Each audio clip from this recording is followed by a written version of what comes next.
ভালোবাসা, আবেগ, অনুভূতি আর মায়ায় জড়ানো একটা গেমের নাম ছিল ফ্রি ফায়ার।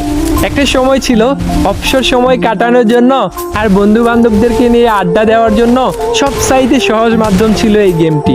তবে কেন জানি এখন আর এই গেমটাকেই আর ভাল লাগে না। এখন কেন জানি গেমিং উইথ তালহা আর ফোরেক্স তাহমিদ ভাইয়ের ফানি ভিডিও দেখে আর হাসা হয় না। 2F লোল গেমারের ইমোশনাল ভিডিও দেখেও আর কান্না করা হয় না। যে আজকে সাব্বির বসটাকে সবাই কপি করতো, এখন বাংলাদেশের ফ্রি ফায়ার খেলোয়াড়রা আজকে সাব্বির বসকে চিনেই না। রক্সম্যান gaming, Jewel the noob gamer, তারা আর আগের মতো ফ্রি ফায়ারের আননোন ফ্যাক্টস খুঁজে পায় না। ফ্রি ফায়ার কমিউনিটি নিয়ে এখন আর সাদিকুল ভাই আগের মতো রোস্টিং করে না। প্রো রুবেল আর বটলা নাহিদও আর এখন একসাথে গেম খেলে না। যেই নাইম আলম ভাইকে পুরো বিশ্বের মানুষে চিনতো MP40 লিজেন্ড হিসেবে, সেই নাইম আলম ভাইকে এখন আর গেমে দেখা যায় না। কতদিন হয়ে গেছে গেমিং উইথ জিহাদ